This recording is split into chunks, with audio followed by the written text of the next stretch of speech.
Hey there, it's Dusty Thunder once again with another Reddit story for you once again. And this one is from AITAH and is titled, Am I the Astronaut for Refusing to Consider Stopping Our Divorce After My Ex Admitted Her Psychic Friend Lied About Me Having an Affair?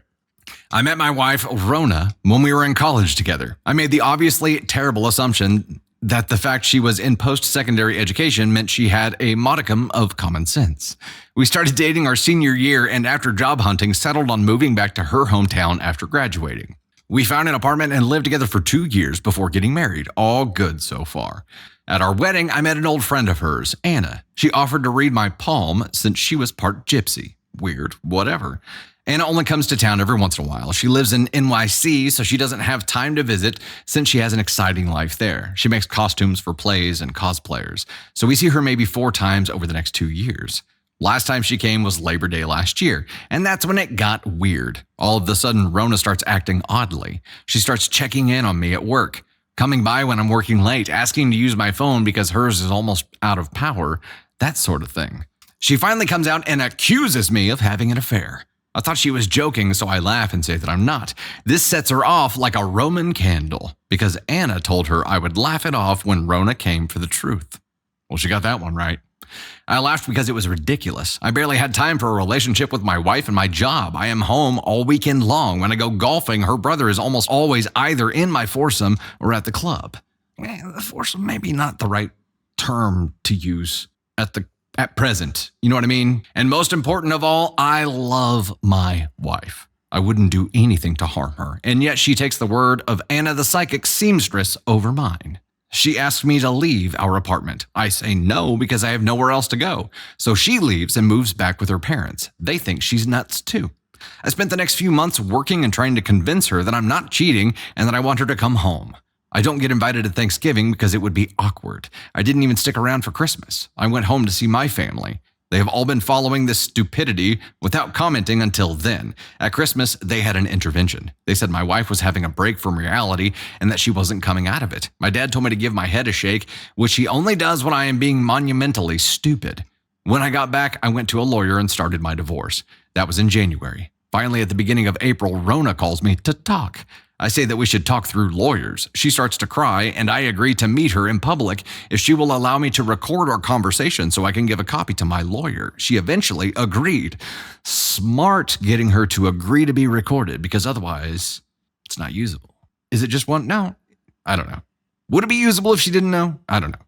Turns out she and her parents hired a private detective to find my affair. 6 months and a huge bill later, zero evidence of an affair.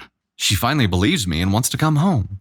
I tell her that our lease is up in July and I already found a job in Denver near my family. She says she would come with me. I respectfully declined. I told her we just aren't right for each other.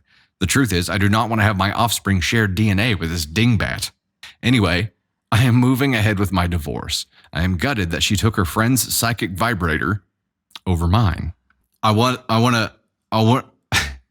to clarify that this is not a words are hard moment for me. This is not a words are, that's what it says. It says psychic vibrator.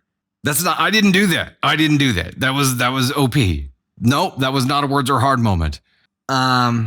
There's a note that it's explained in the edit. Okay, so I'm going to read that line again here. I am gutted that she took her friend's psychic vibrator over mine. As a marketing guy, I can't help but go here. Marketing tagline for the psychic vibrator. It knows what you want before you do. Okay. Her family has approached me several times. The last time her dad offered to front us a 25% down payment on a house if I agree to go to marriage counseling instead of just leaving. I politely declined. I cannot be bought. Rona is now depressed, but I see no way of ever trusting her again. She is young enough she can marry again and wreck some other guy's life. Am I the astronaut? Edit. I meant to write psychic vibrations, not psychic vibrator, but I like the idea better the way I accidentally wrote it, so it stands. Okay, so Anna was the psychic friend. Rona is OP's wife here. So the psychic friend predicts that he's going to cheat or says that he's cheating, and just because of a vibe. And then they end up, she leaves before, like the whole private investigator thing was done after she left. It was done after she left. They're like, okay, well, we better validate this. We want to validate the hunch, and then nothing. And OP the whole time's here like, are you kidding me? How powerless would you feel to just be like, just a vibe. Poor choice of words, a vibe. This is NTA. The question was, am I the astronaut for refusing to consider stopping our divorce after my ex admitted her psychic friend lied about me having an affair? No, because trust is completely broken at that point, and not her trust in you. Well, yeah, I mean, her trust in you had to have already been broken to just be like, oh my gosh, really? Okay. And then run with it like it's solid fact.